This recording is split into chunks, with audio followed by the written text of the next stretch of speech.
Hey everyone. Just wanted to give a little,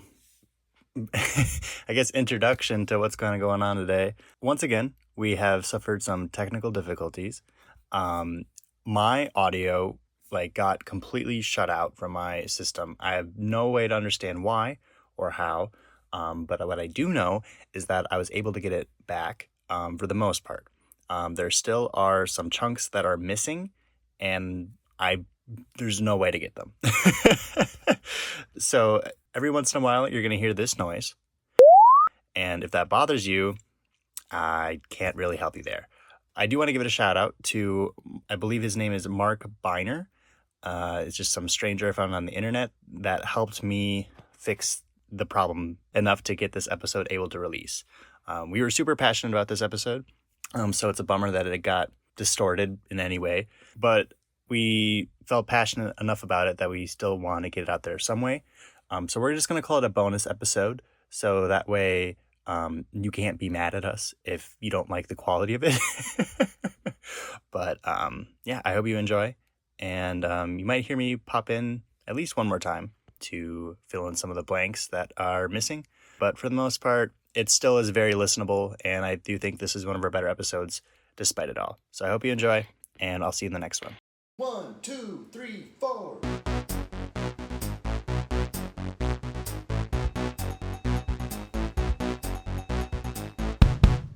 Hello and welcome back to another episode of Oh Brother. Today's movie is Sinners, released in 2025, starring Michael B. Jordan, Haley Steinfeld, Miles Canton, Jack O'Connell, Wunmi Mosaku, Jamie Lawson, Omar Miller, and Delroy Lindo.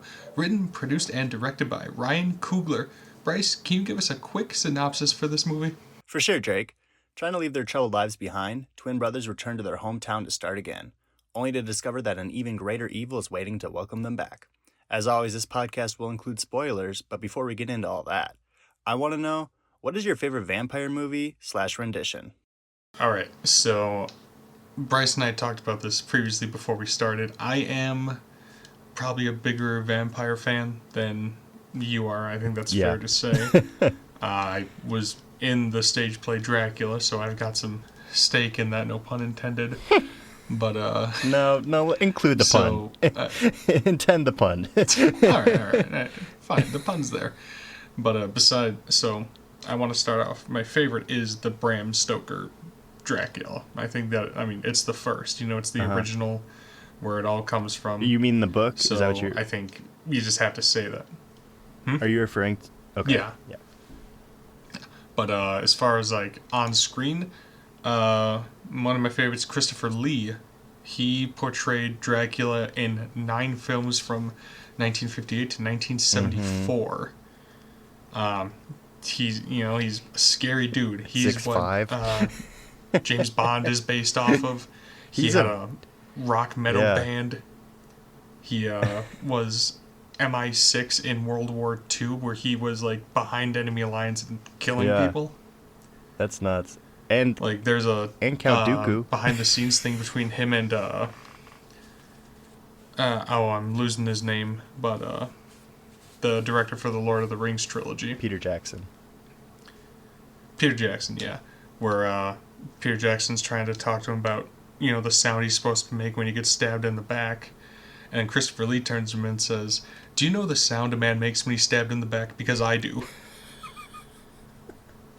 Which is hardcore, man. Absolutely hardcore. No, those Dracula movies I do want to check out, just because of the quantity of them and how big of a decade they're not all great they had. Yeah. Yeah. They're not all great, but I enjoy them. My another one I really enjoyed that's a little more modern was actually The Last Voyage of the Demeter. Yeah. It was the entire horror movie is just on a ship, and The Last Voyage of the Demeter is really cool nod to the original Bram Stoker, where we never actually see what happens on the Demeter, only that we know that they never made it ashore. And in the stage play, the only reference is that somebody's severed hand is tied to the ship's steering wheel with a rosary around it. And so being able to actually see what was going on and have this really cool creature design that with all the lighting and stuff, it looks so cool. and I really enjoyed it. And I thought, yeah, it was super creepy, and like how he was like learning how to speak, and like it was good for me. And then one more that I really enjoy, Adam Sandler's from Hotel Transylvania. Well, you know what the hell? Why not? Why? But you can't deny that it's a pretty good rendition, especially like he's got like, especially in the first one, he's got that, like, he's a goofy guy, but he's got that tragic backstory that's actually pretty solid. And yeah, the blah blah blah, and like that's pretty funny. So yeah, those are my picks. Yeah, so I, like Drake kind of alluded to, like, vampires aren't necessarily my favorite more often than not. So I thought I was going to come out of the gate with, like, a pick that you'd never heard of before, but I'm also going to give Last Voyage of a Demeter the shout out too, because I super impressed with that movie. Like, by myself in the theater back in August of 23, I think, and had a great time. Yeah, sorry, not to, I'm diving too far into it, but like, I love that they used the actual mythos of a vampire having to sleep in his native soil, because that's something you don't really bring up, because I mean, it's kind of hard to do, but they have to sleep within their native soil or they'll die. Sure. Yeah, no, I never even thought about that. I did. My second one is going to be, like, going back to the 20s with Nosferatu. Most of you all know this from the SpongeBob reference, but I thought that it somehow held up over the past 100 years really well. I saw this played by a live symphony orchestra doing the backing of the score with my parents, and it was a great time. And like, that's really cool. Yeah, no, it was really cool. And there's like a section of the movie where like the civilians are like taken over by this plague and have to quarantine, and I watched this in 2021, so I was like, damn, they like, wow. They're picking things that are like still relevant, and it's just like that creature design is iconic, like one of the best. And sure, you watch it now and it's a little silly just by how dated it can be, but it's still fun, it holds up. Right. And then my last is gonna be What We Do in the Shadows. Big mockumentary fan. Yeah. No, that is good. Yeah, I'm a big fan of mockumentaries, and I think that they just really took everything that you could out of that subject matter and just milked it completely dry. And I have a lot of fun with that one. It's one of my favorites to watch with anybody, really, who'll give it the time. There's it's one of those, my favorite types of comedies are the ones that have so many jokes in them that I can't, like, there's no way I'm going to ever watch it and remember all of them. So there's always new jokes that surprise me and make me laugh for the first time again. So I those are my three, and obviously to transition a little bit, this one would also be in my top three. Oh yeah, yeah. To be clear, this one would be in there, but we were talking about other ones aside from this one. Yeah, this might be my favorite. I don't know. Maybe our conversation will lock that in, but maybe. Listen to talk about movies. He's like, his creativity is like stuff that people will kill for, Right. So to give it a quick back, which interestingly is kind of Remic's whole thing in the movie. That fair point. So to kind of set the scene a little bit. So Coogler spent some time in Byron, Georgia, and saw a cotton plantation for the first time, which led him to think of his uncle, who is from Mississippi. His uncle was a sharecropper when he was younger and eventually fled to the state to go to California. And the two had a close relationship until his passing of 2015. I believe right before Creed came out. Coogler never really mourned that loss. Yeah, that sounds about right, 2015. Yeah. Coogler never really mourned that loss, But one of the things that the two of them would bond over was listening to blues music. And while trying to figure out what his next movie would be, he was in the kitchen with his wife, producer, and business partner Zinzi, and the song Wang Dang Doodle by Howlin' Wolf came on. A song about all these dangerous characters in the South that get together and decide to throw a party. And the movie came to him immediately. He wanted to write this love letter to cinema, and he decided to cash in on his story with everyone he's built a relationship while growing as a filmmaker. And he feels that this is the first film he's made since realizing who he is as a person, describing it in many ways as the most important movie he's ever made, coming straight from him to the audience. And that is crazy. And like, you look at the cast and the crew and how many of these people are repeat like collaborations. It is crazy. Like I saw you wrote in our notes here that like Ludwig described that this movie was like a family project, and you can clearly see why. Every single person has nothing but good things to say about this production, and it's has been one of my favorites to deep dive into figuring out what actually happened on that set. Mm-hmm. No, this film was actually the 5th collaboration between Coogler, Jordan, and Ludwig. Yeah. Which is crazy. And like each time they just come back with bangers each time. They do not miss. They don't miss. We've talked about Ludwig so many times on this show, but like I watched Creed for the first time last year, and that like the final fight. Ooh, yeah, really? First time? I'm not a big Rocky guy personally, but that final fight when the original theme kicks in, like obviously it's not his music, but when that shit kicks in, it's like fuck, I want to go to the gym right now and beat someone up, you know? Like like they crushed it, man, and then, I don't know. And it's it's just, this is gonna be most of the conversations be like, man, they fucking killed it, dude. No, the most recent Creed movie that they did with Jonathan Majors, who was in that one, they did a lot of anime references that I thought were super cool. Like they both punched each other and hit each other in the face, or like Majors punched him in the gut and you see the sweat like bounce off of his back. Like that was just absolutely crazy. No, I want to watch the other Creed movies at least, but I haven't gotten to them quite yet. You should. Yeah. You should. And Michael B. Jordan directed that one too, which is pretty cool. That is very cool.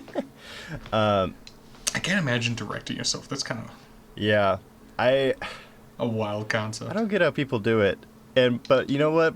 More often than not, like actually, I probably have to look into this before I say this, but like it feels like that most of the time when people direct themselves, it's usually a pretty boring project. But there are definitely exceptions, and Creed 3 sounds like one of them. But oh yeah, for sure. But like going back to Coogler's creativity, I listened to Wang Dang Doodle today for the first time. Yeah.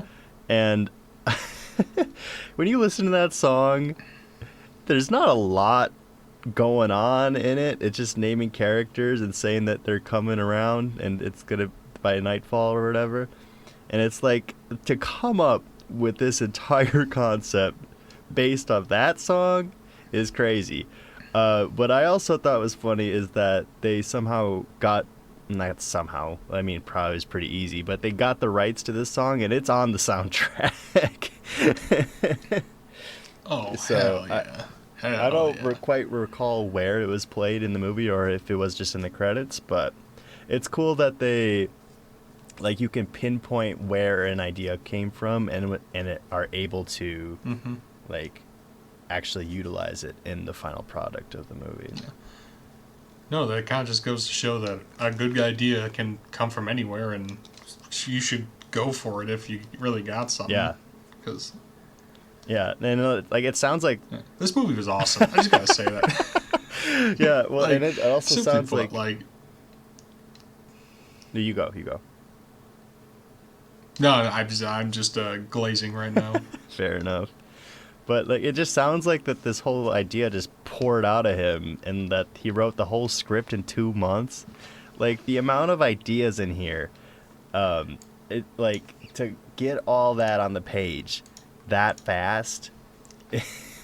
I'm pretty sure that Right. he told his crew around Halloween that about the idea, and then by Christmas they all had the script, and supposedly when that script was sent to all the crew members he knew he wanted on it, they all called each other before getting back to Ryan to share how excited they were about the opportunity to do something that they've never done before.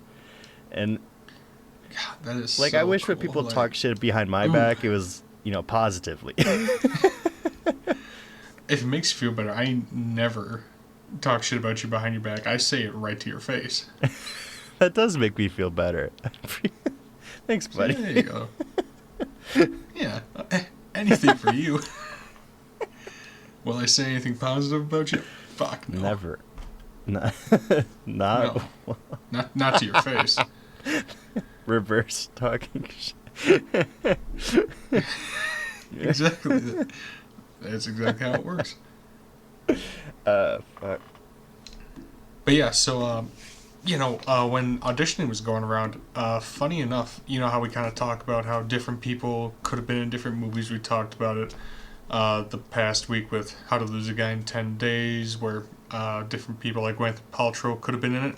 Machine Gun Kelly was actually offered a chance to audition, but he turned it down due to him being uncomfortable with saying the N-word, and the role went to Peter Dramanis. Peter's character was Bert, the nephew of the Grand Dragon, who is the first of two to join Remic's quote-unquote family. So he's like the guy who's playing the banjo with him. So imagine if Machine Gun Kelly was in this movie. I don't think I want to be honest with you. And Yeah, as not a big MGK guy. well, I like some of his music, and the guy himself is pretty interesting to me, but I don't know. I think he's too big of a name to have that role. No, it's always fascinating to me to know like who else all auditions Yeah. for things. For sure. Because you look at old stuff and you're like, oh, people like it's just interesting to see like what could have been. And how more often than not they got it exactly right. Oh yeah, like this whole cast was 100% Yeah. correct. I don't know if I could cast it any other way except for maybe one or two, but other than that, I think it was spot on. Do you want to get into that, or do you not even have a replacement? I couldn't possibly say. I mean, I think you and I very well know who. If I were to cast somebody else to play the Smokestack Twins, it's gonna be Jamie Foxx, only because of my Yeah, love for sure. Django, and he's got that low bit at the end, and he's got the physicality, he's got the Yeah. attitude to play both of them, and he's definitely got the range. Like he's done comedies, he's done stuff like where he won the Oscar for Ray? Ray? Yeah. Ray Charles, that's it. So like he's got the range for it, but I don't know, I think Michael B. Jordan definitely did a phenomenal job, and we'll talk about that down the line. Can you but that'd be the only thing that I maybe could see. you Do have imagine that anything? this was like the one time that Coogler didn't collaborate with Michael B. Jordan on? Oh, he'd probably be so Yeah, he would pissed. be He'd be like, "What the hell, man? Like this would have been awesome." Continuing on with casting, I mean, I think one of the biggest breakout stars, the breakout star from this is the character of Sammy, played by Miles Caton. And a global search happened. Like, they were searching in multiple different countries to try to find this guy. And because Ryan knew what he wanted, like the guy has a vision, and he's gonna get it some way or another. And he was looking for someone with a young-looking face, with a voice that was generations older than him. And it's like how do you know what I mean? Like, how many people actually have that kind of a thing? And we were talking, I don't remember, probably 2 episodes ago, about like the Academy not liking to nominate young people. This kid's 20. Yeah. Isn't that insane? Probably 19 What or the- 8. He should be podcasting with his Yeah. buddies, not doing banger like performances like this. Yeah, you know? it's nuts. And probably while they were filming, he probably was like 18 or 19. It's like, whatever, man. Like, when I was 19, I was like having mental breakdowns, and it's just like, can we just like, chill out? I got pepper sprayed when I was 19. Not gonna go into that, I'm not giving context to that. but and it's just so like the whole cast just like seemed like the most inviting people to work with, and like the amount of like positive things yeah. you hear about Michael B. Jordan on set, like how he's just like such a leader to all like these people, because they were filming this movie in New Orleans, in the middle of summer, and they're wearing like wool suits, so everyone's just hot and miserable. But when Yeah, that's exactly how it was. but when they like the other actors would look to Michael B. Jordan, and he's like, well, he's not complaining, so I better bring my game because he's doing everything he can to make this movie great. So it's just like kind of a chain of event, like a circle, if you will, like of like give everyone Positivity invites positivity, Exactly. man. exactly. But But I do want to say, I hope one day, if I'm ever in a movie, it could be one where it's okay that I am sweating on screen. Because you know very well, buddy, my face gets wet. it's like it 75 sucks. degrees. You're wearing a tank top. It's blazing. just a water It's all over park. for me. I look like a melting snowman. It's just not good for anybody. Yeah. So if there was a movie for me to be in, it's something where it's in the South in the summer. You would be very authentic in that movie. I know. Yeah. Yeah. But one of my favorite things to learn while doing all the research for this is that scene when Miles Keaton and Michael B. Jordan are in the car, and he was playing Travelin', that was Michael B. Jordan's first time hearing him sing, and that reaction. Dude, I loved Stack's reaction. That to was that. Michael's. Like the raw. Yeah, I know, but like the raw excitement of that is just. I love it when directors and writers like do stuff like that to get authentic reactions out of people, because that's hard to do sometimes, and I wish like that was possible for like on stage things. For sure.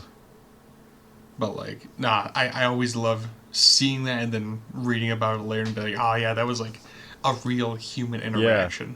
And yeah, I think that's just one of the things I really love about like film and on the stage. You get real life human interaction. That's just, stuff like that is just so cool. And like, I was like, I liked this movie quite a bit. You can't tell. Yeah, no, like I saw like was one of the first times that the crowd like just like erupted with excitement, laughter, like just feeling that same emotion with Michael.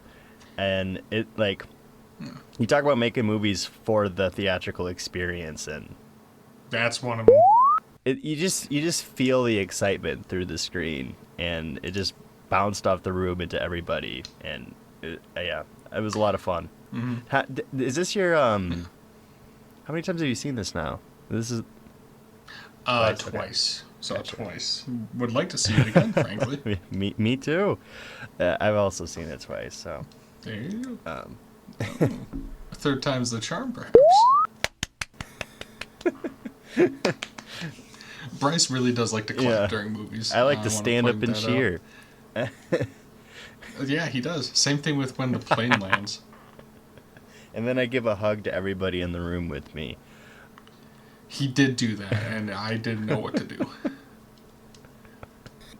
Well, let's actually talk for a bit about like one of my favorite standouts in this, Delroy Lindo as Delta Slim. Great character name. Like, I'm so happy he's finally getting the recognition he deserves. Yeah. After years in the industry and people like in our generation finally acknowledging his existence, basically.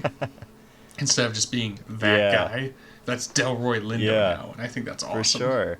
Like, I mean, how long has he been around, right? Like, it looks like the 70s. Yeah.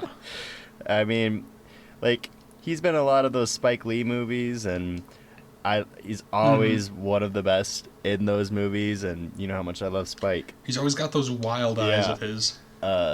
He's, like, we talked last week about how we hope that Kate Hudson's Oscar nom gets her to have, like, kind of a renaissance. Same goes to him. Oh, yeah. I mean, like, yeah. maybe I don't know what I want to see him in next, but I want to see him in like twice the amount that he's currently. And it's just so, like, apparently a lot of these actors on set like aren't crazy about horror movies, but like the commitment level that they all bring to like this is just like really awe-inspiring. And he's one of those guys that when you hear him talk in interviews, like the interviewer will ask him a question and he's not afraid to like take the time to think of that well-crafted response and just give that PR answer, you know? He really chooses his words precisely. And I really admire that in a person. And especially as an actor, because it's like you can tell, like one of those actors that when you look at him and he doesn't have any lines, and you're like, I wonder what he's thinking about right now. You know, he's not just a face. Right. Like I think he's really good at that kind of stuff. He absolutely is.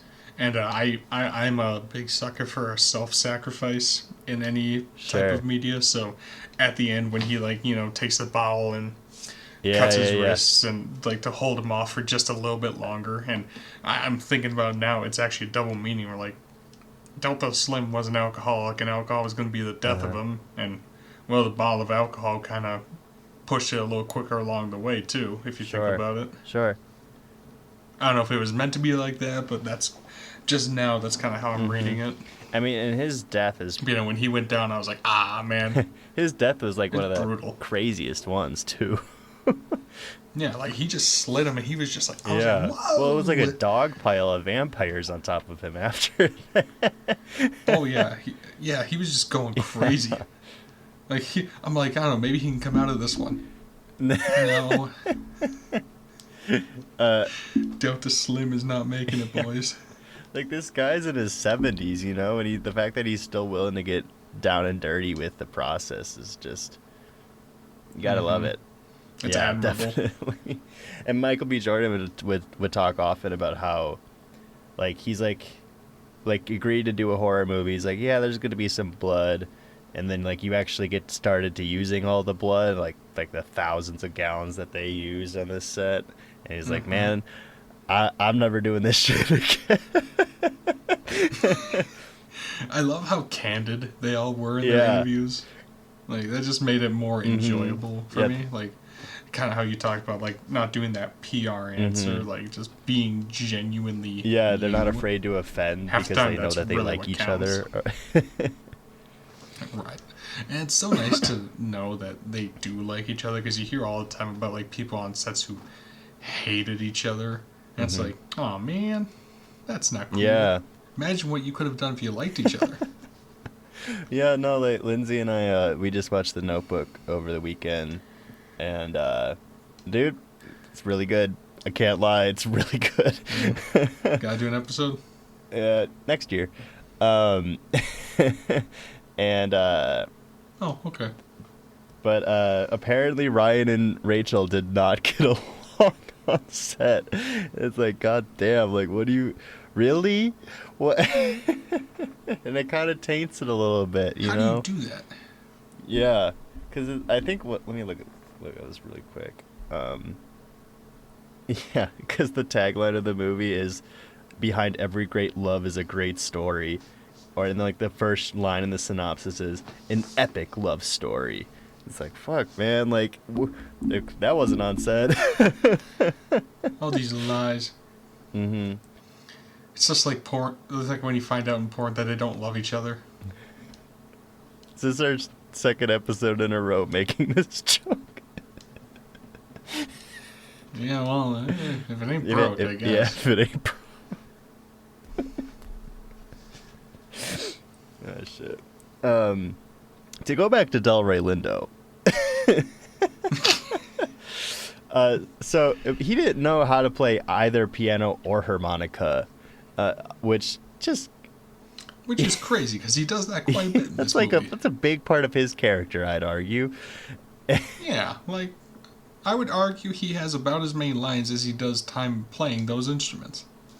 Yeah, I'd say it's pretty close. Yeah. But specifically for the harmonica scenes, on set, like while they were filming those, they had like legendary blues musician Bobby Rush playing live off camera, and Delroy was just mirroring his movements. So in the movie, when the harmonica is playing, that's like recordings on the day from Bobby Rush, which is just like such like what a detail that we did not need, but it's really cool when you learn about it. It's there.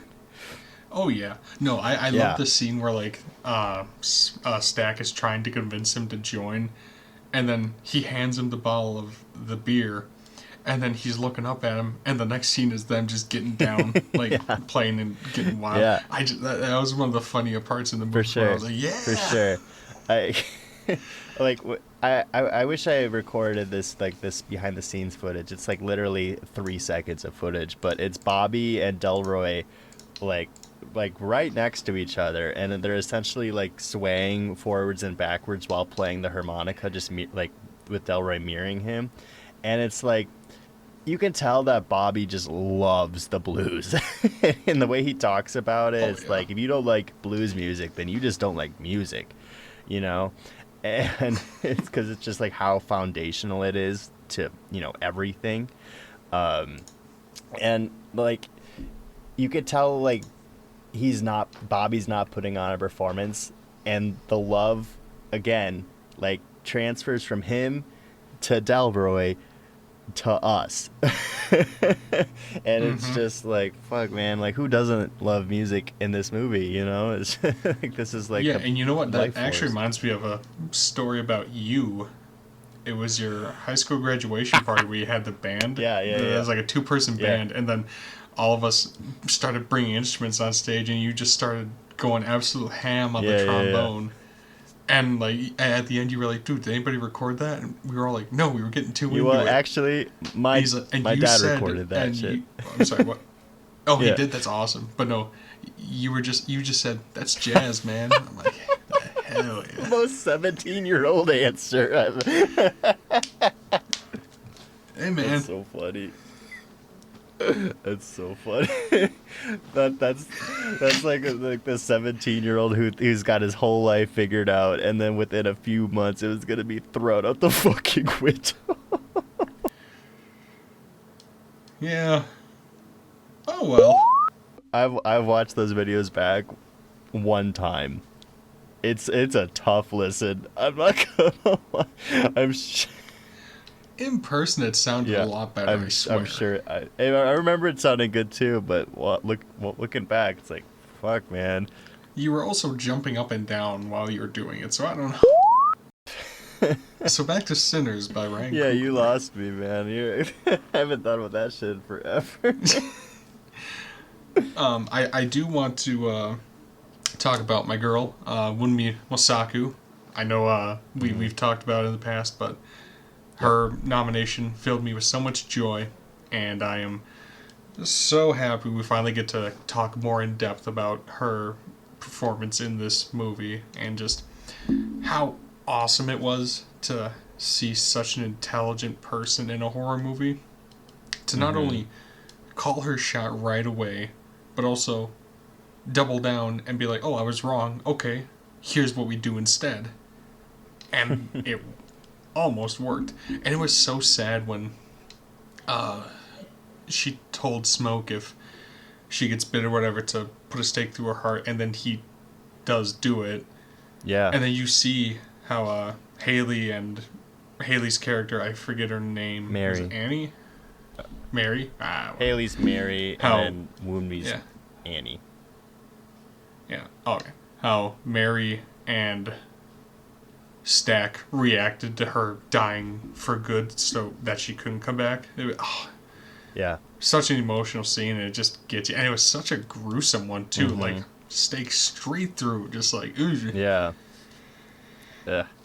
But then at the end, where as Smoke's going into heaven, he's finally reunited with her and his baby that died young.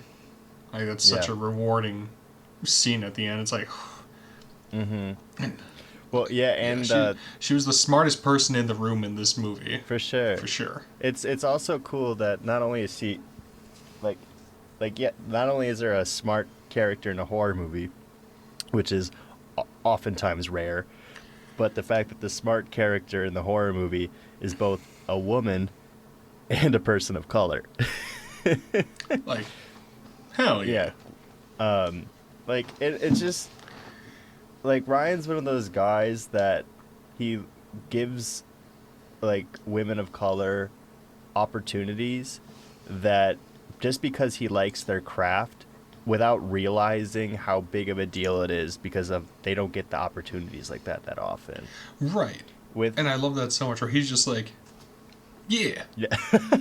well, it's like He's like, you're cool. right, like it's not only like the actors, but it's like the cinematographer, the production designer, the costume designer, you know, and it's like when you present like this big movie being shot on IMAX about the like this big cultural like moment of time and both music and like just general heritage with like the Great Migration and all that kind of stuff. It's like like this is just a passion project, but for these people, like this is an opportunity to do a horror movie vampire musical that's going to be shown at every single screen across the country. It's really cool. This is very cool. Yeah, so I really respect that guy for just casually giving people like life-changing opportunities. And he's such a humble dude as well. Yeah. But I am very excited for her nomination, and I hope it goes all the way and she gets the actual award. But, you know, similar to what we've been talking about, maybe this is like her chance to kind of have this renaissance and like this big boom in work. And I would personally love to see her in more things. For sure.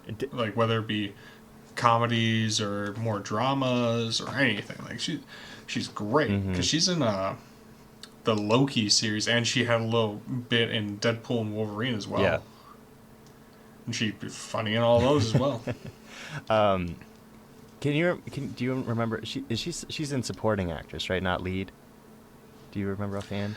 Yes, she is supporting actress. Okay. There is no lead actress nomination for Sinners. Okay. Damn. Snub. They should have got 17 noms. Well, speaking of other like supporting women in the cast, I do want to talk briefly about Haley Steinfeld. Yeah. I feel like when it comes to talking about actors in this film, she kind of gets swept under the rug a little bit. Sure. And I just kind of want to bring attention how that she did a fantastic job as well. Yeah. Like not only like having to do like that one scene with the spitting in the mouth. Yeah. but the actual like breaking down how she is actually in the movie a mixed person who is what is considered passing. And that's such a concept that's actually really tough to talk about, because I had in college I did an African American studies class, and the concept of passing I never considered what it was, but yeah, people that were passing, otherwise known as like you could pass to be like white, and it was kind of like living in these two different worlds, and I think having to take on that was really impressive, and she did it with a lot of grace and dignity, and yeah, she did a very good job. And I gotta imagine she had so much fun being like the killer vampire. Yeah. because she's the first. That's Well, so I guess cool. she's the first of our protagonists to turn, which Yeah. I think she has my favorite line of the movie. Yeah. We're gonna kill every last one of you. Oh, see, I thought you were gonna go with boy if you don't get the fuck out of my face. When preacher boy comes up, she's like, "Oh, I'm with the twins." She goes, "Oh, you're with the twins?" Like he's like, "Oh, big shot over here." Like, shut the hell up. Yeah, no, I mean, like, I think her shots, like, just in the trailer, were some of, like, the biggest talking points leading up to the movie, with just how Oh, cool yeah. she looked. Like, the vampire design in this is really neat. I loved the irises and like their eye lenses and how they all looked like animals. Yeah, well, they're, like, new contact lenses that they, like, were working on, like, secretly, and then, like, this is the first production to actually use them, but they, like, just reflect light differently, similar to, like, how you were saying, like, when you see an animal in the woods, like, you don't see it, but, like, you just see the eyes in there. It's really cool stuff, and Yeah, and like I do a good bit of hunting, and that's always really terrifying because like I don't know what that is. yeah, I don't know what's looking at me right right, now. next time you see a squirrel, might bite your neck, Yeah. Well, I'll turn to a squirrel man, I guess. I don't know. I don't know what that's gonna do for me. I think you'll just get Like rabies. nuts? I don't. Oh no. Oh, I'm gonna have superpowers. You have rabies. Aww. Can I climb trees? No, but you're scared of water. Oh.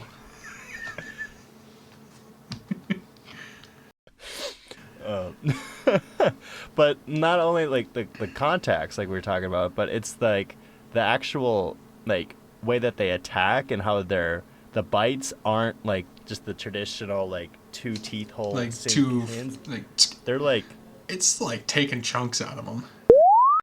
Right, oh, by the way, rest in peace, my boy Cornbread. He did not have to go out that far to go to the bathroom. dude, just turn around. Like I loved how he like how he was at the beginning versus when he tried to get back into the juke joint when he was a vampire and he was just being so over the top. He was like, "Bitch, was I talking to you?" Yeah, no, I mean, like, we keep shouting out literally every single actor, but he was one of my favorites that first watch through. Like, Yeah. he's just such an easy guy to root for. Has a very lovable face, and just want the best for him. He does. Man, I mean, I think we do need to talk even more about Michael B. Jordan in this movie, though. Buddy, I could spend so much time talking about Michael B. Jordan, and here we go. But like the amount of work that goes into making two completely distinctive performances for these twins, just unbelievable. Ryan was talking about how when you're the director and an actor comes up to you and they ask you a question about something, they're like, I don't know, go ask the writer. But he's the writer, so it's like he's got to know the answers to. He's got to have all the answers. Yeah. So especially for Michael, who is an actor who loves to get into backstory and details, to figure out what this character was like before page one. Like they had a whole like timeline spreadsheet of all the characters' interactions from basically. Stack is way more obsessed with his appearance, so his clothes fit him a little nicer. He's always adjusting his hat and his suit, whereas like Smoke's never touching any of his clothes, and he's more concerned about the time, so he's always checking his watch. And like because Stack's more like focused on his appearance, like they went as far as like saying that in his backstory that Stack actually is the one who styles Smoke's hair and like gets him to look good before they start the day, and how like the whole like relationship between like how the Smokestack twins supposedly killed their father, and like they ran off to Chicago, or they went to war, and like they were Well, no, separated. and I kind of want to talk about that. There's this crazy thing that I found out. Like, so at the end, when Smoke is trying to roll the cigarette, but he can't do it, and he's like shaking. Yeah. A lot of people thought that was blood loss. No, apparently, he suffered from like tremors from World War One. Yeah. And so in the beginning of the movie, you see Stack rolling Smoke cigarettes. Yeah. Now that Stack is gone, he can't do it, which it was just such a sad little Yeah, detail. for sure. And like even like the scenes before that, when Smoke is by himself, every time Smoke's by himself and he's smoking out of a pipe because he can't do it without Stack. He can't roll one. It's just like cool details that like if I didn't do my research for this, that probably would have taken me 10 times through to pick up on something like that. Yeah. And it's just like, again, like you just feel it, like you know these guys care, and you just felt like you're in good hands when like from the moment that this movie starts. It's just really on like cool thing. Like I have no other words to describe this movie besides cool and awe-inspiring. Yeah. No, like the fact that he is only nominated for one leading actor nomination, I feel like you could make the argument it's two. But I understand why it's the one, but like, come on. Yeah, well- like we've had other actors play twins before, but I don't think any of them really come this close. No. You know? I'm struggling to think of like I'd have to like look into like the greatest dual performances. Tom Hardy did that. For which one? Which one's that? I don't know. Talking about Venom? Yes, Bryce. I'm obviously talking about the cinematic masterpiece Venom, or Venom Let There Be Carnage, or shall we forget Venom The Last Dance? Obviously, that's what I'm fucking talking about. Well, I'm glad we're on the same page. Me too.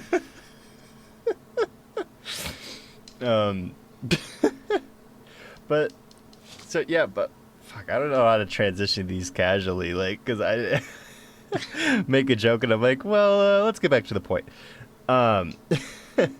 But No. so Michael's like so committed that like Fumi Masaku was like talking about how she could have her back turned on set, and then she could tell who was walking on set, Smoke versus Stack, and it's like. That's absolutely crazy to me that other people can pick up on who you are playing just based on like the sound you make when you walk into a place. Yeah. He was talking about how, like, he treated Stack as if he had a shoe size too small, and he needed to move quickly around the room, whereas Smoke has a shoe size too big, and he's more like stationary and takes a little longer to get there because it's a little more like awkward when you have the shoes that are too big.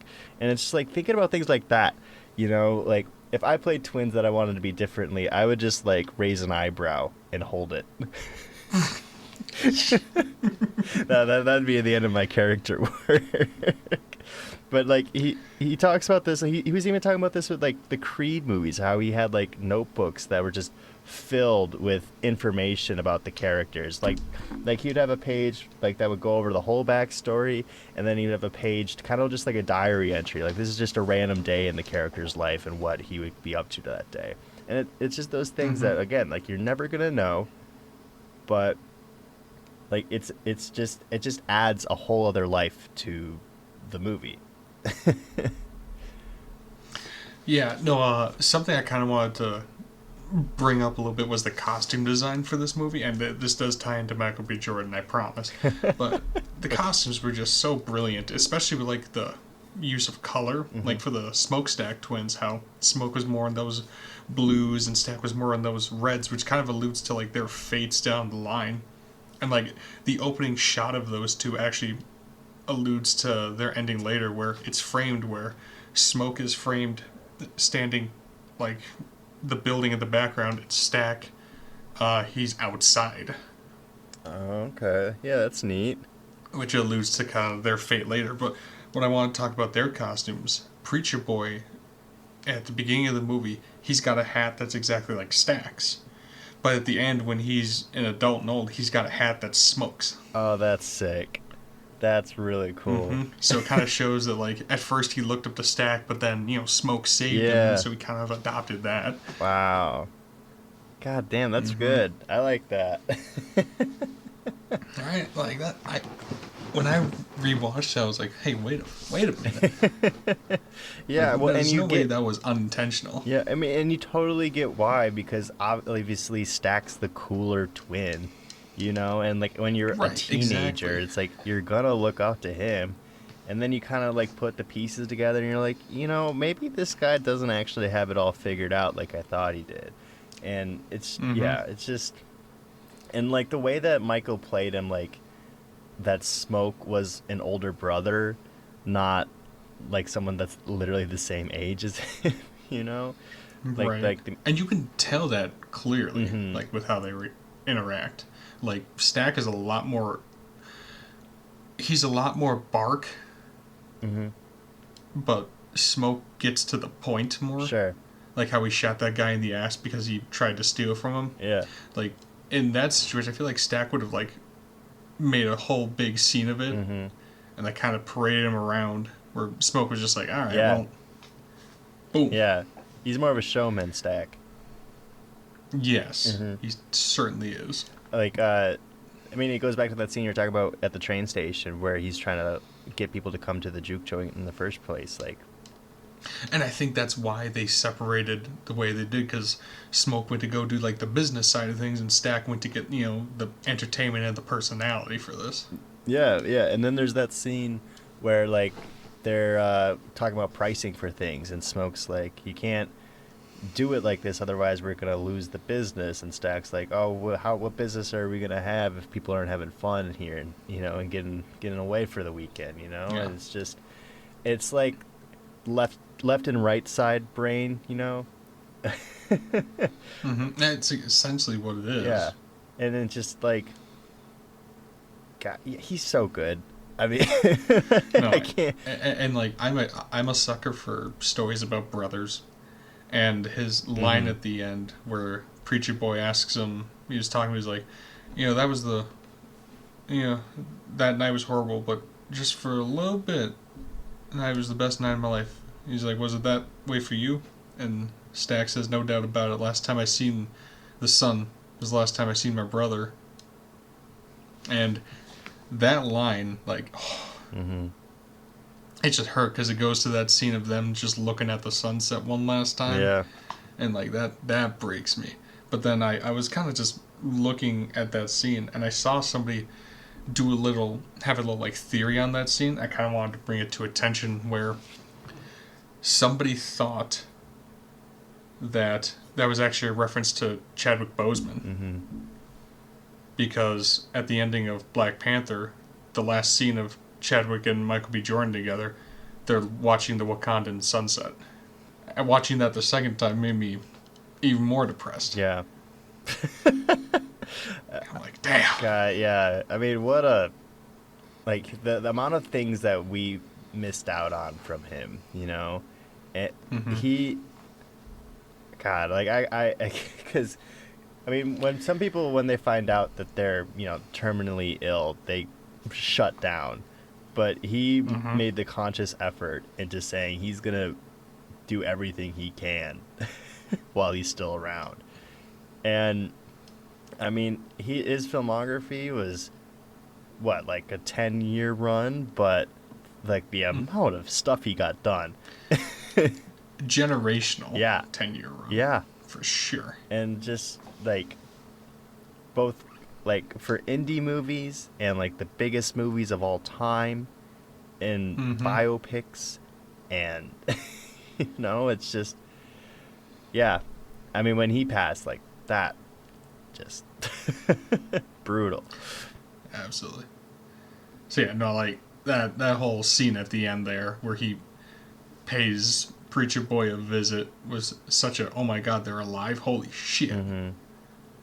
And like I thought they were gonna kill him or something, but it was.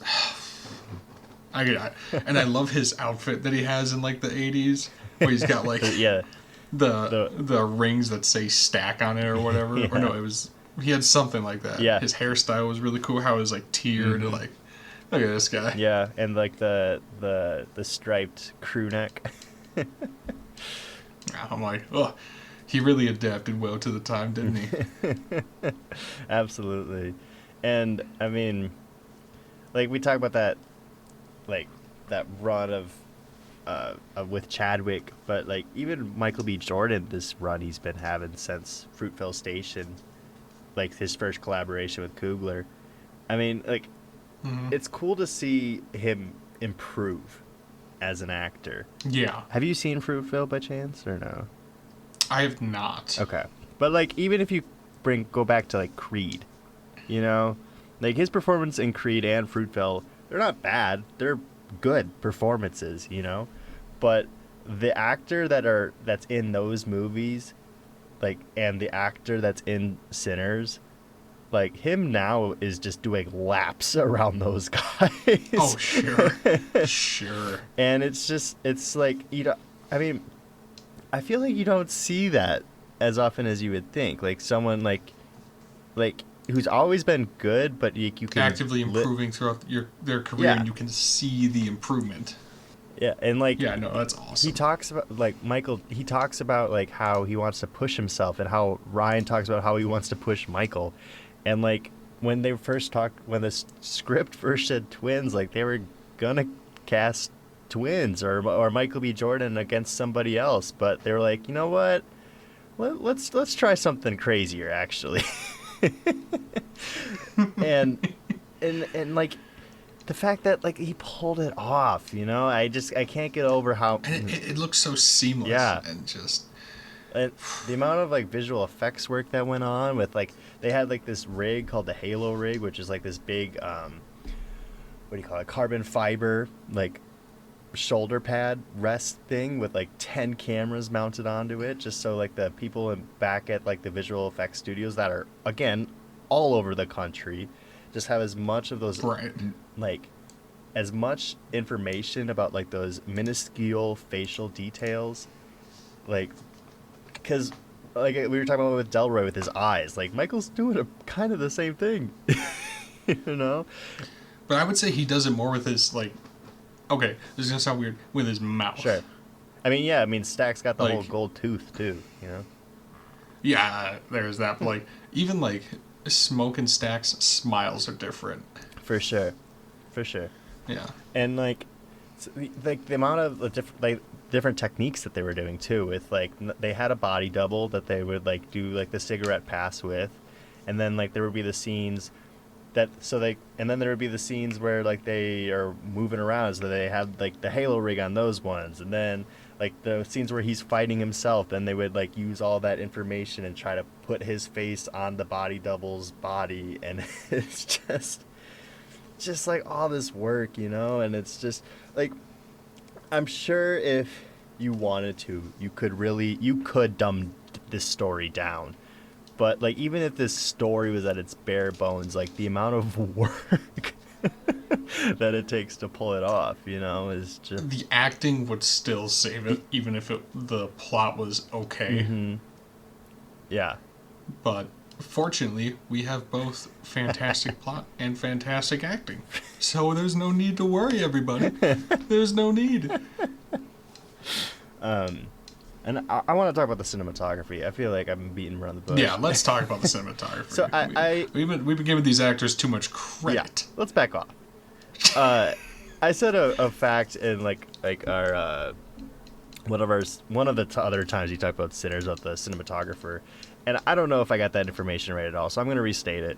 But cinematographer Autumn Durald Arkapaw, she's the first woman cinematographer that shot a feature-length film in 65 millimeter IMAX format, which again, talk about those opportunities that Ryan's just casually giving to people without realizing how big of a deal it is to somebody. Right, and because like people are like, "Well, what is that? That doesn't sound like it means anything." You realize how many things are shot in IMAX now, and like how many, like probably hundreds of films at this point, and now it's the first time. Yeah. Like that's awesome. Yeah. Absolutely. But also crazy that it's taken this long. For sure.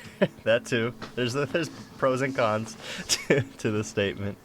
Right. But like, I think that she got the job, and they're like gearing up to shoot, and I think that they might have been filming when it even dawned on anybody how that this is the first for something.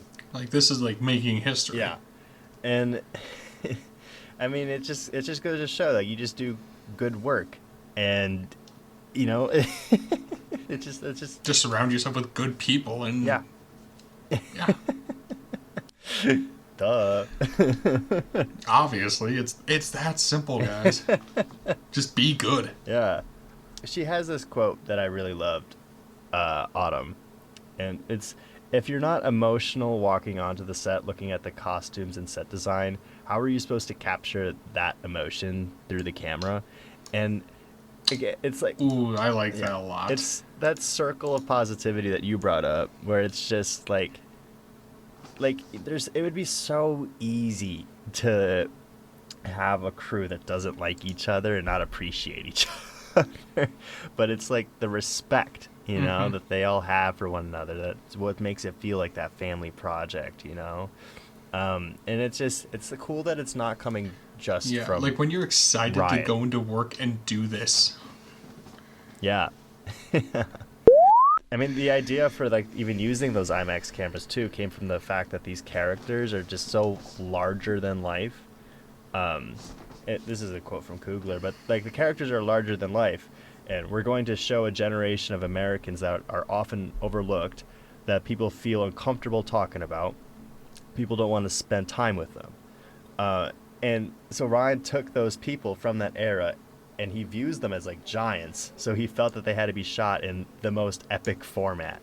And like, I never really considered why they would shoot this movie in IMAX, because it's like, okay, well, it's kind of like one location, and it's like, you know, they're just kind of dancing and getting killed. But when you view it like that, you know, I mean, like, there's certain shots in this movie, it's like, that's really fucking cool. You know? I can't get enough of it.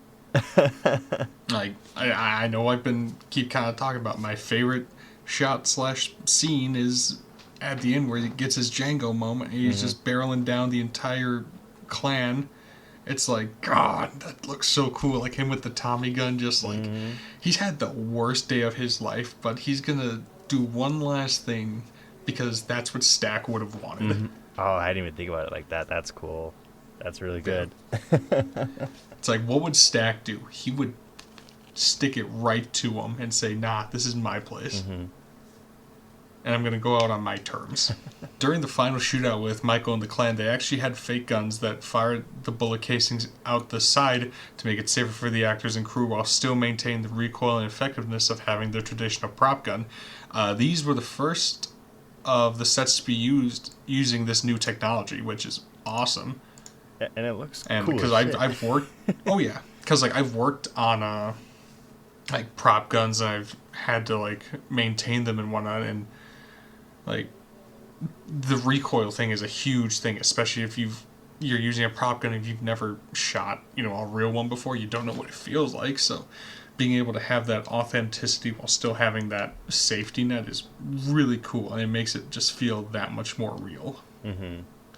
Yeah, I mean, and like in more recent years, we've seen like these prop guns just, you know, not go according to plan.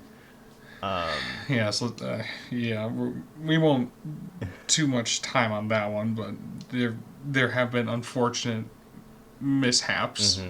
And so it's nice to see that technology for that is improving to make it not only safer, but more reliable and just better looking. Yeah, for sure. Like, I think the two, like, self-contained shots, and we'll talk about the big shot. The shot of Michael shooting directly at the camera. Yeah. It looks awesome.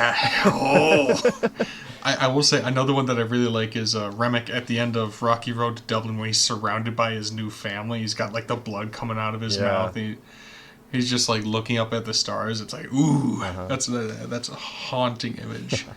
I think one of my favorite pieces that they added to the vampire lore is like that they can read each other's thoughts, and like they're all talking. Yeah, that astrally. was really cool. Because like it, it's just like one more way to manipulate someone.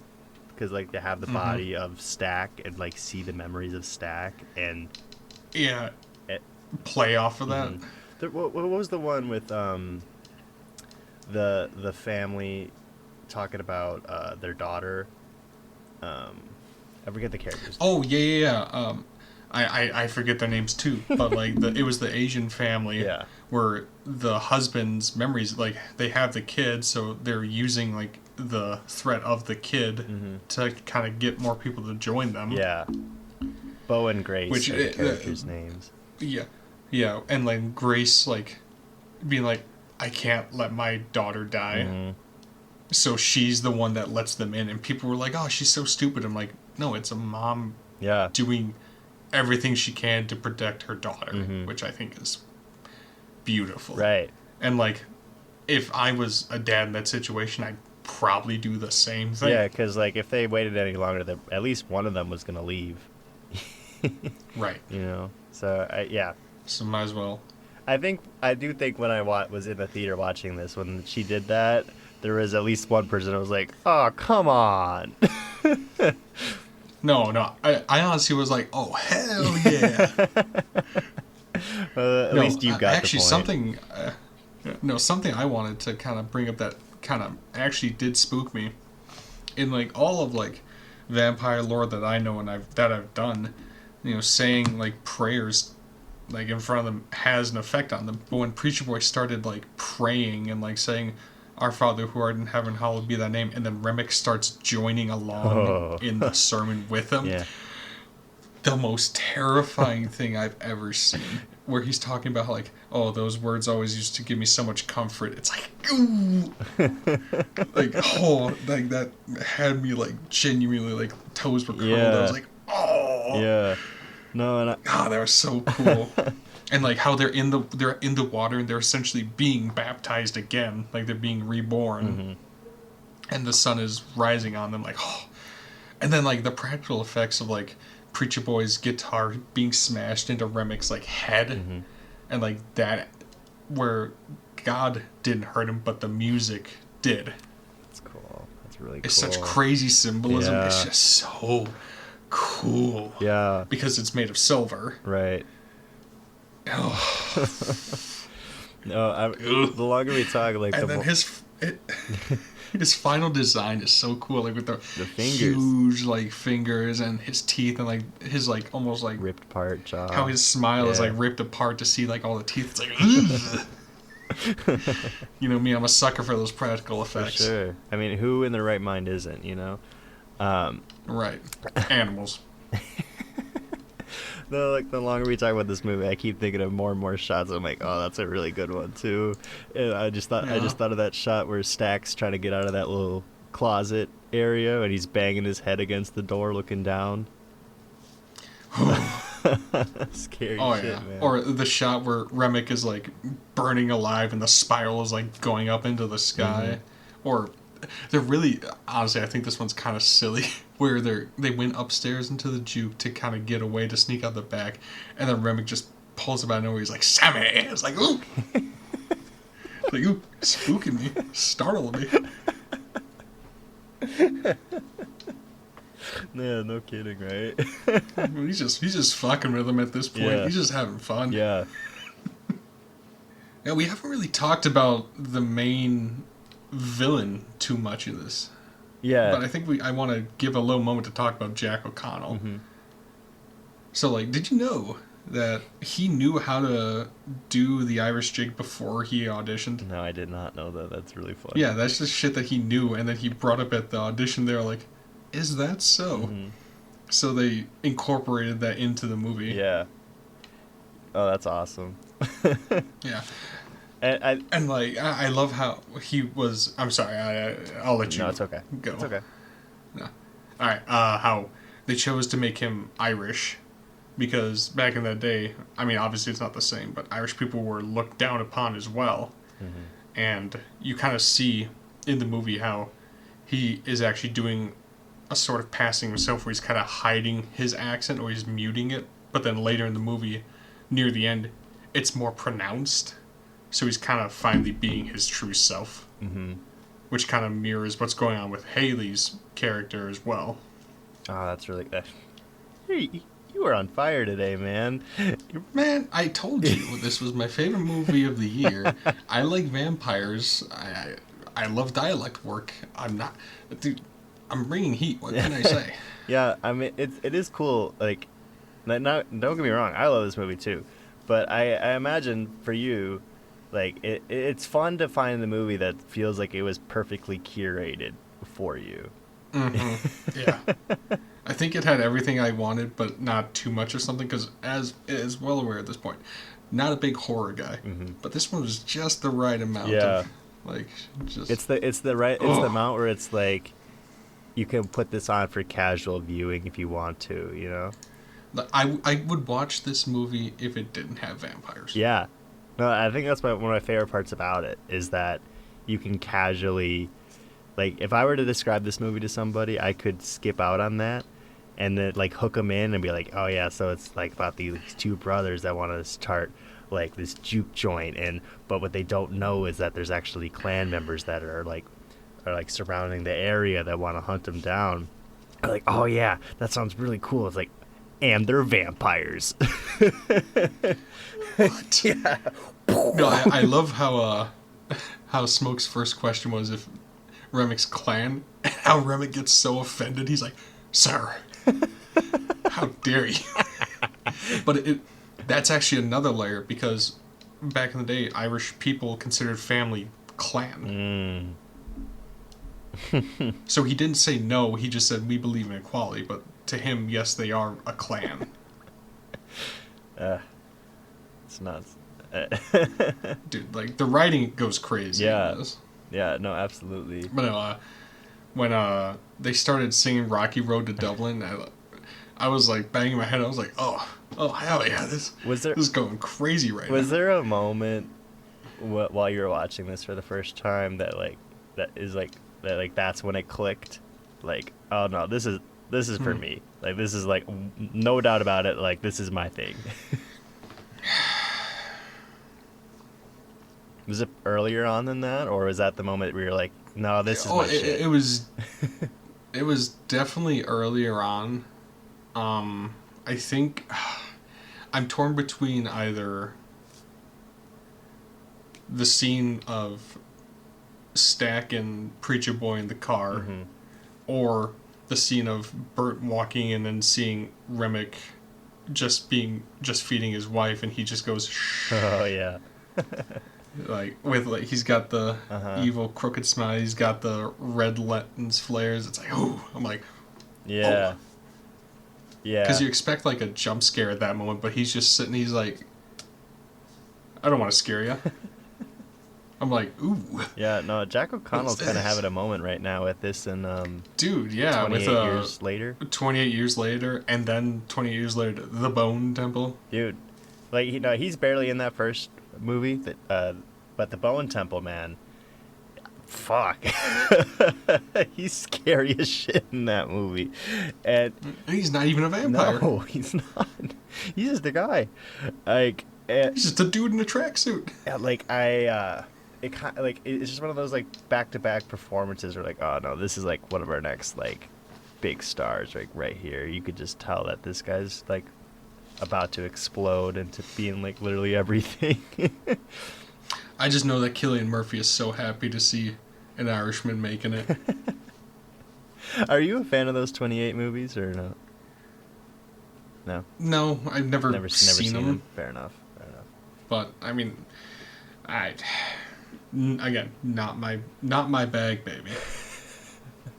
I think, like, don't get me wrong, there's definitely some scary shit in them, but I think that like if you're trying to like they're more entry level than like obviously other things out there, you know.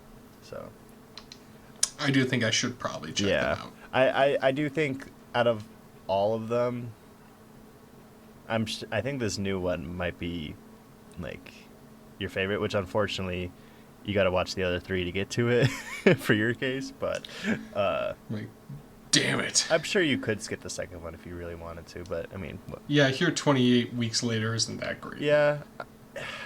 And honestly, like, I'm such a new fan, and I can't even say if I am a fan or not of this franchise, but like, I'm so new to it that it's like, I don't even know if I needed to watch that one, to be honest.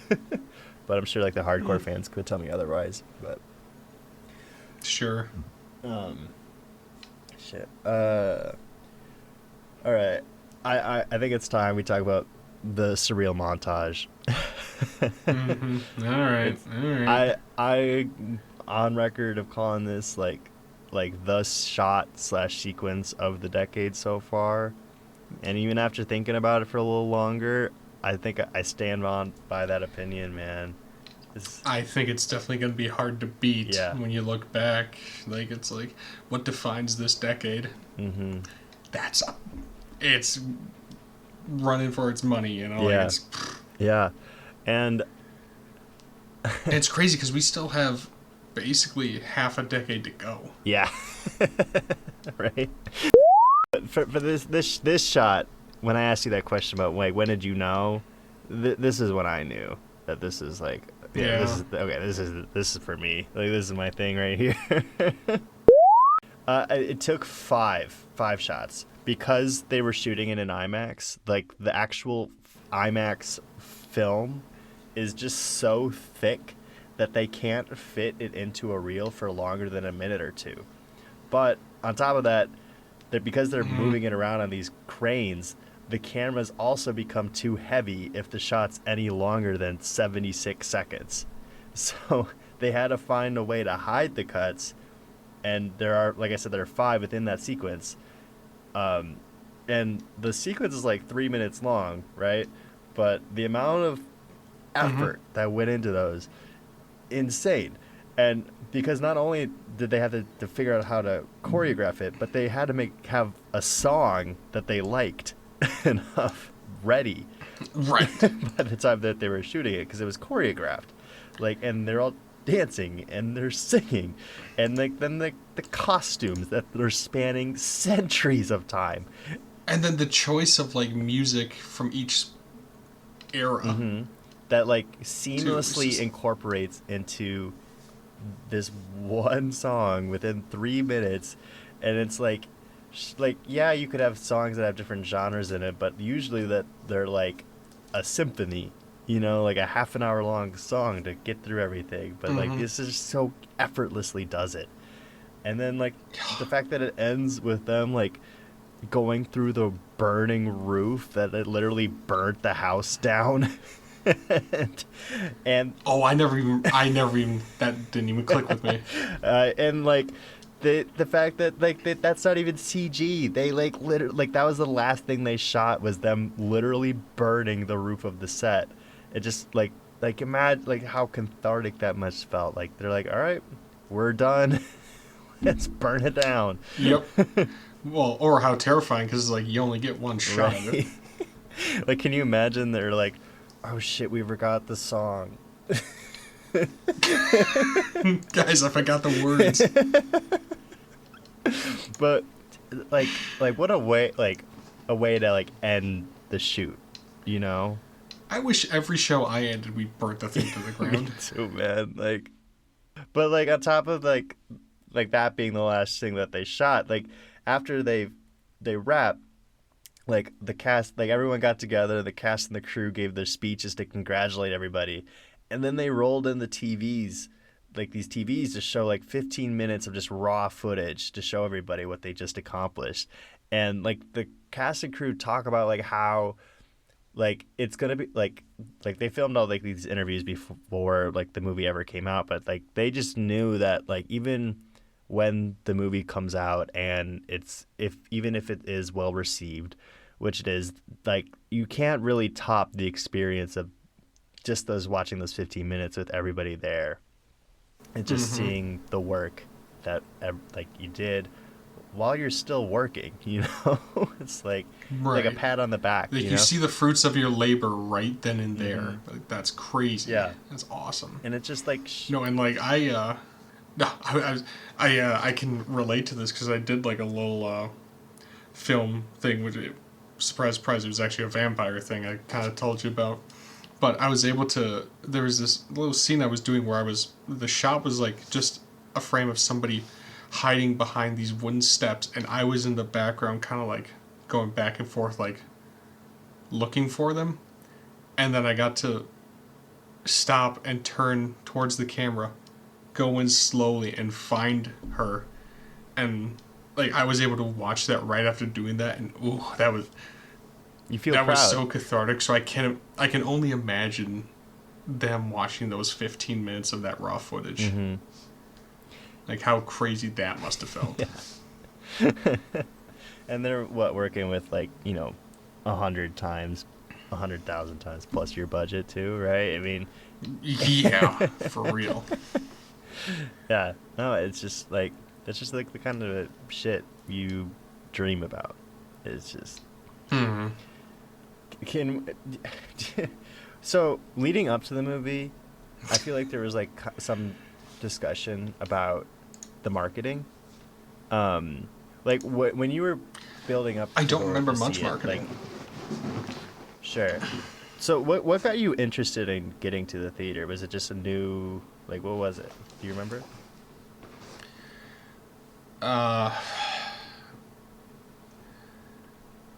I remember, well, because I like blues music, and then I heard that there was vampires in it. I'm like, huh, all right, I'll check this out.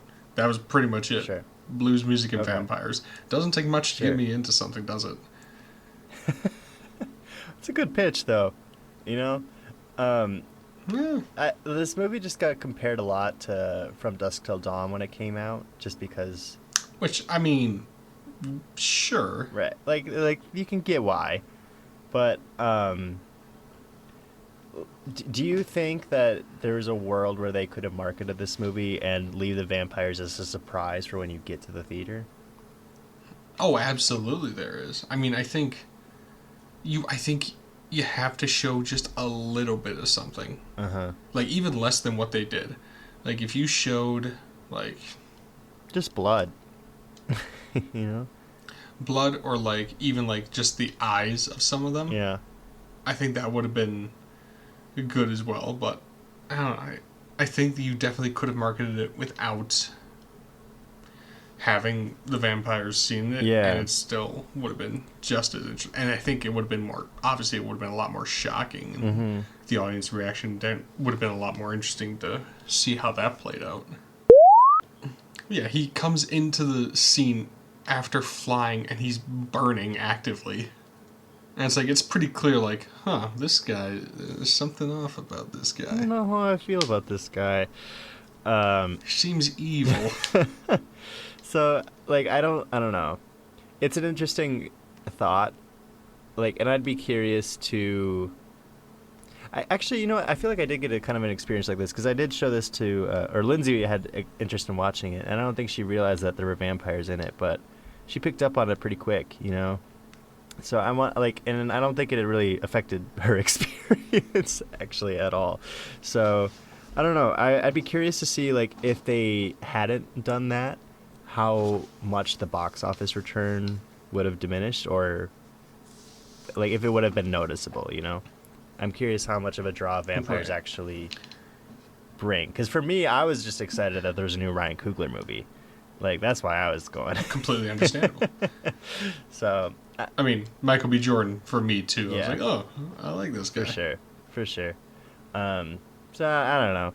I just like kind of a thought experiment, but and then I'm just trying to get through all my notes before we wrap up. I feel like I said, I feel like I'm missing so much. So Oh, we definitely are. Like, this episode is not going to do this movie justice. Like, if you haven't seen the movie, first off, what are you doing? but, I wasn't sure if I'm gonna watch it, but now that I listened to this hour and 15, Oh, you know what? If that's what does it for you, good. But also ignore everything we have talked about because, whoopsies. yeah, I wanna quickly talk about just the IMAX, the aspect ratio changes. Because I think that they can be interesting and well utilized, but other times I find them like distracting. And I think the worst case of it is like kind of near the end of the movie where they just keep jumping back and forth between the formats, you know? And I just don't get the, like, I get that you have it, so we might as well use it, but it's because you're jumping back and forth, I'm paying more attention to it than what's actually on screen, you know? Like, that's what frustrates me with IMAX sometimes, and I think Christopher Nolan is, like, one of, like, the biggest, like, Shame. like, I don't know, offenders of this thing that I have. You know, like his need to get like a gigantic IMAX shot for an establishing shot, then immediately go back to just the normal ratio. I just like, okay, you got the camera for the day, awesome. Like, what did that do? You know, now I know that the building's huge. It's just I don't fucking, I don't know, but yeah, that's my only gripe with it. Yeah. Actually, I did want to ask you, what was your thoughts on the opening scene being the aftermath of the juke joint? Okay, so going back to those ratios, right? Like they do that, the IMAX ratio at the beginning of the movie, but when they go back to that scene at the end, then it's in like the cropped. And it's like, I know you have the footage. Like, why are we not using it here? Like, you literally. I saw the evidence. You know?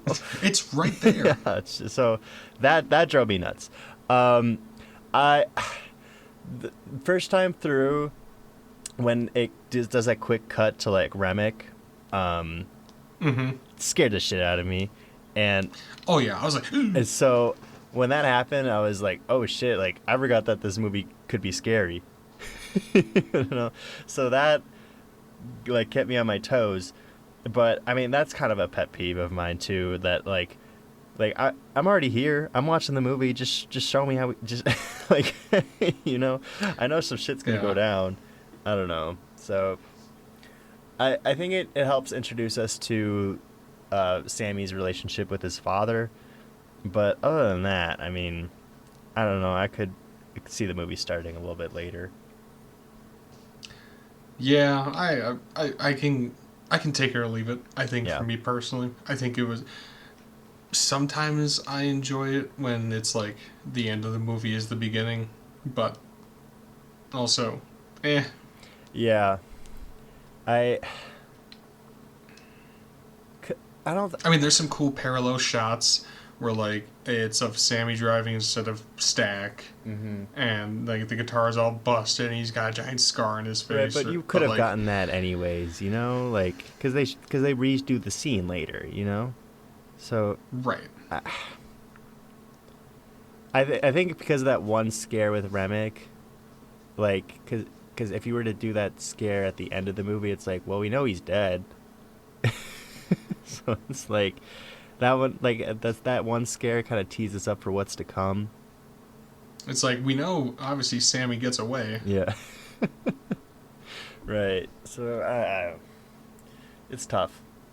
I'd have to think about if there is an example of a time where I do like that, because I'm really struggling to think of other examples besides The Hangover.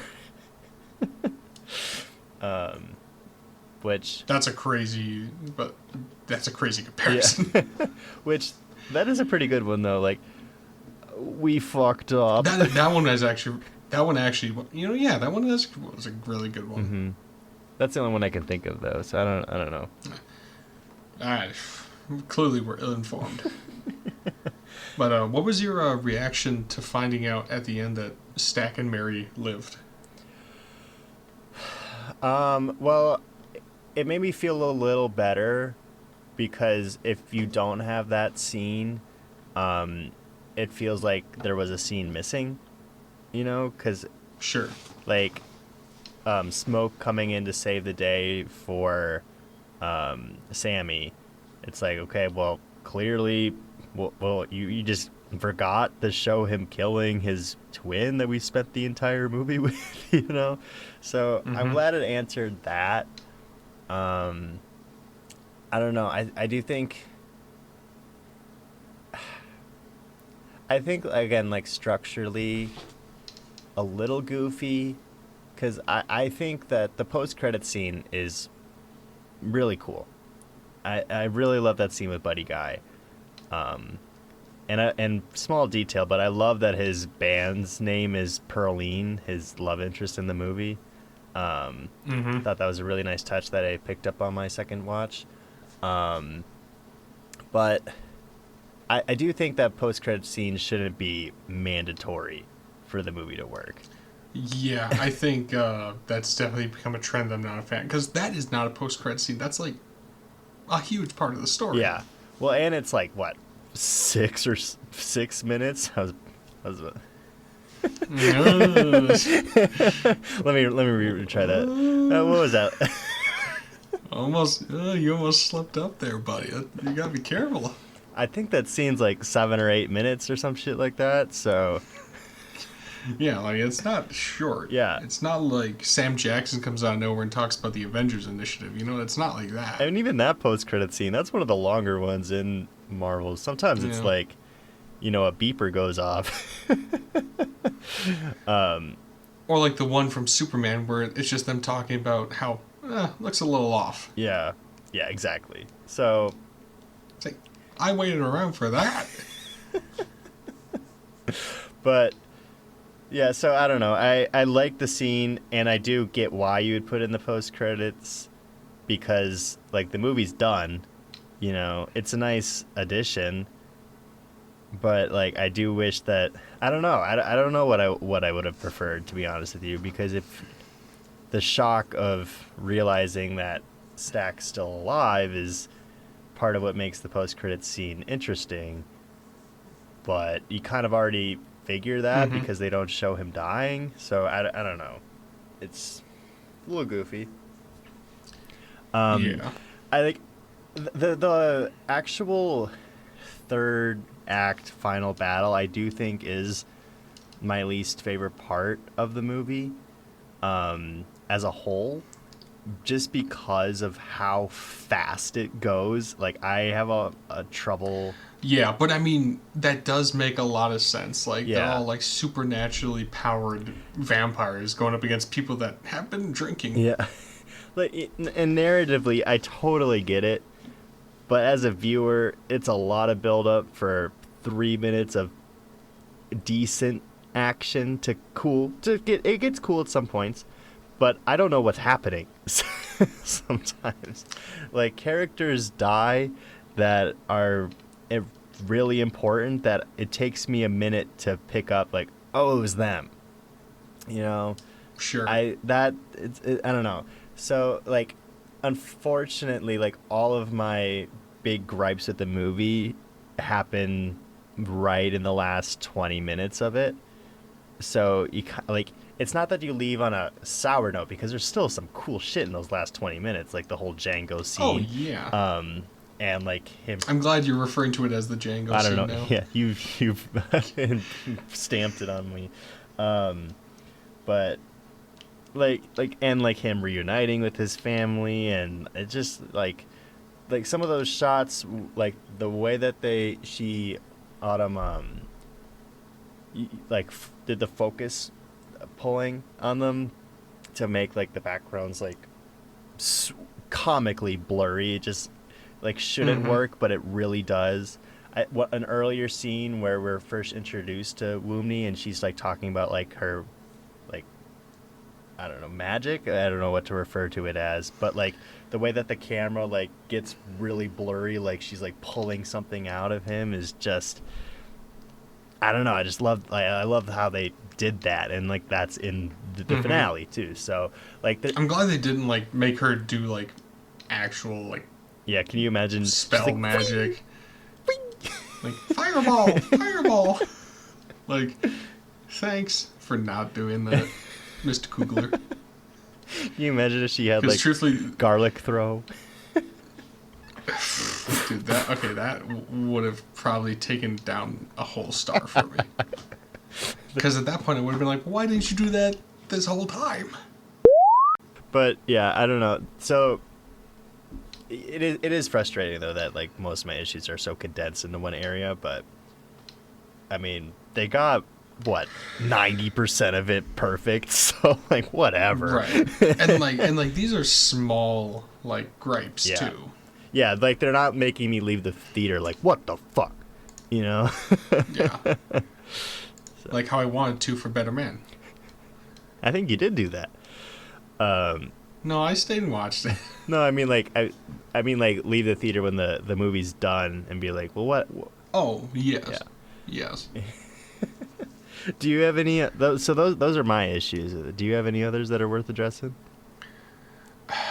My only issue really was kind of the garlic eating scene, like when they Yeah. had like Oh, two or yeah. three fake outs, which like I get why they're trying to build tension, Mm-hmm. but also you did it like 2 or 3 times. You Yeah. just do one of them. Yeah, But- Delroy's bothers me specifically, but yeah, I totally forgot Oh, about yeah. that.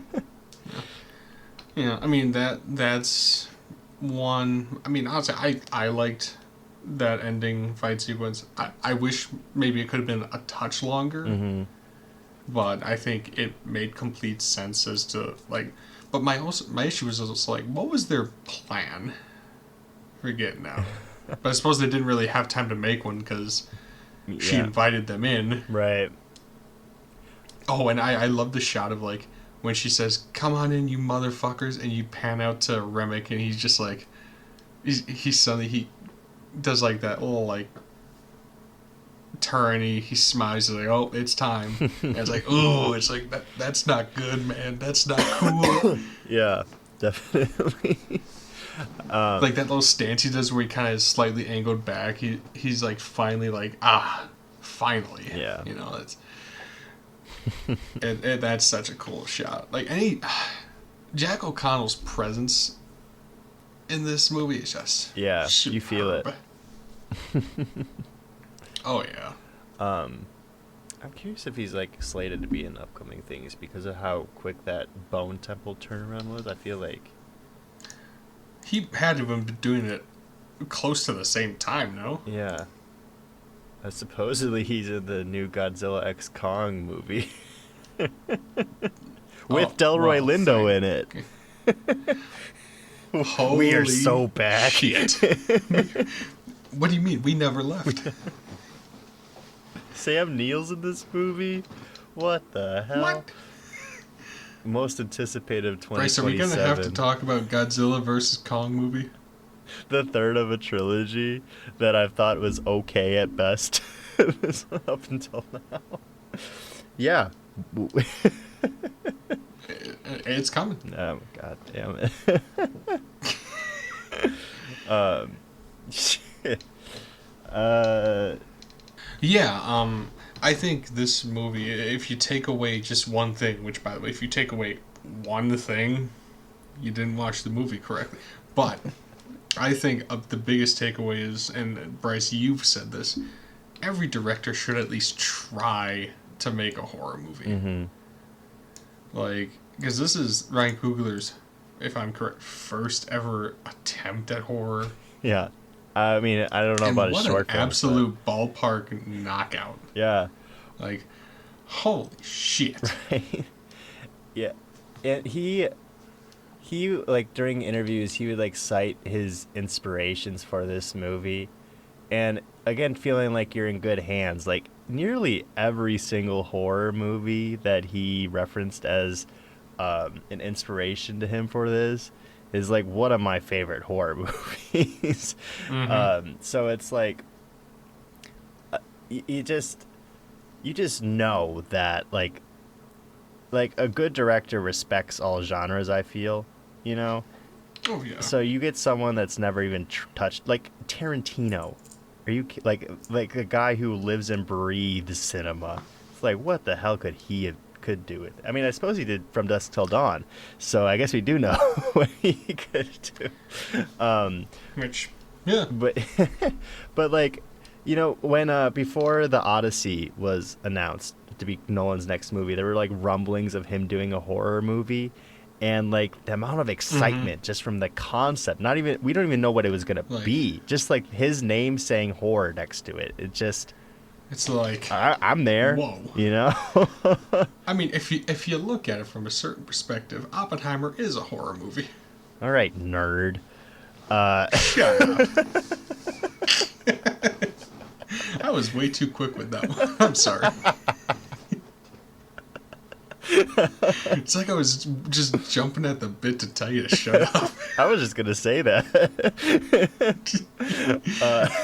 It's just been a while. Yeah, I haven't had a. You haven't given me a reason yet.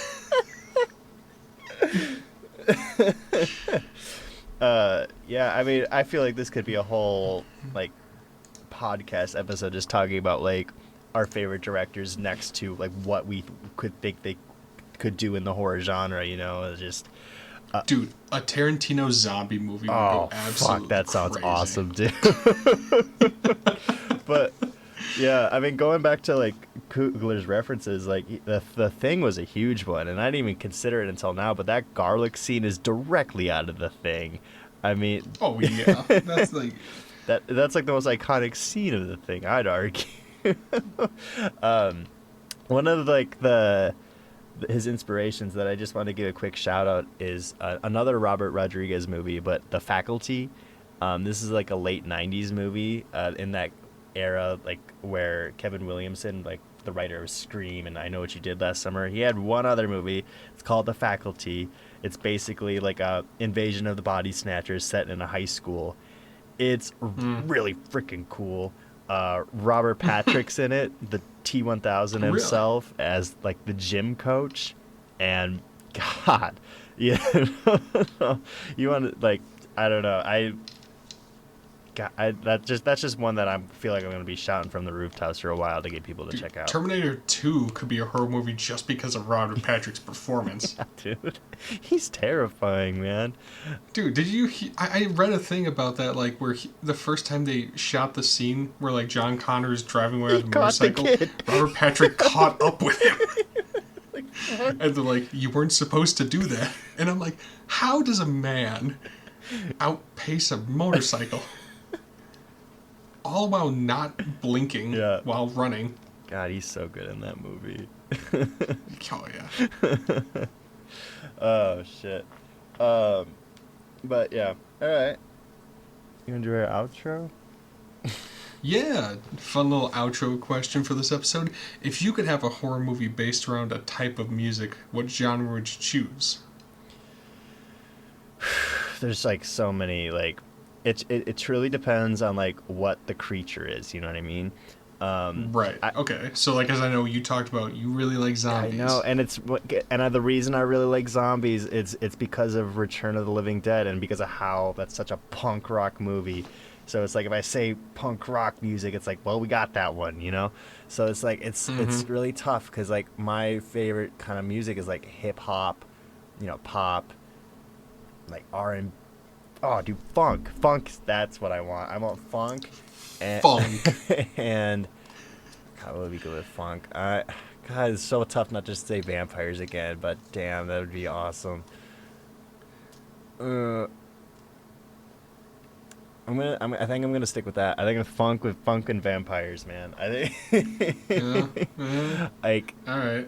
it's really tough not just to picture sinners in just different decades of time, you know? Different tones. Yeah. Yeah. Pretty much. What do you got? So I've had this concept for a while about a vampire western. Yeah. Like, that just sounds so sick. Uh-huh. Like, imagine like gunslingers going up against Yeah. vampires and they're just not going down, and then I don't know, like some sort of like fun, like you know, the western like songs, like the good, the bad, and the ugly, like Yeah. that How has that not song been in there. done yet? Hey man, maybe it's our time. The good, the bad, and the bloody. Dude, there's no way Dude, that movie doesn't absolute exist. That's like too on the easy, you know. I'm looking at That's too easy. Dude, if nothing pops up, I'm patenting this immediately. There's nothing, man. That's yours. Dude, that's mine. You heard it here. We'll cut this. Shit. Man. I'm just trying to think Like, of what other, like, horror thing? like I'm thinking of like Frankenstein, but like he's just such a monotone thing. It's like, what genre, you know what I mean? Like I suppose. I mean, you got, like, werewolves, or... Yeah. I don't know. I feel like werewolves, and I think it also depends on Funk. tone too, because like Right. Like, is it a comedy? Yeah. Is it, like, serious? Is it... I feel like I'm forgetting about monsters too. Like this is like so. Dude, I would like a horror, like, monster movie with, like, power metal. Yeah. Where, like, the people, like, genuinely fight back against, like, the horror. Mm-hmm. Like, they don't win, but they give it a run for its money. Like, that, there's a scene in one of the Friday the 13th movies where a dude straight up starts boxing Jason. Oh yeah, Jason Takes Manhattan. Yeah. How did you just come... Anyway. Drake, it is one of the goofiest fucking kills of all time. Yeah, this dude straight up just starts running hands with Jason Voorhees. Yeah. And you just start rooting for him. You're like, yeah! Do you know how the scene ends? So, it doesn't he, like... how does it end, actually? So he's punching Jason for like 3 minutes straight, and Jason's just taking it. He's backing up, like not seeming to take any damage or impact from this. And then the dude just gets tired out. So Jason takes his arm back and swings. It hits the dude in his head, and his head just gets cut clean off. It just gets punched off the roof of a building. Holy shit. That's metal as hell. Oh man, I want an Evil Dead movie with Limp Bizkit doing the soundtrack. Hell yeah. Dude, hold up. Dude, okay. LA 70s detective. Yeah. And the soundtrack is Red Hot Chili Peppers. Dude, that's werewolves. That's so werewolves, man. That's still werewolves. That's werewolves right there. God. Write that down. Write that down. We better cut it before we give out too much gold today. You're right. All right, everybody. Thank you for watching another episode of Oh Brother. If you like this, be sure to like, comment, and follow for any more updates. Again, this is Drake and Bryce, and this has been Oh Brother. See you in the next one.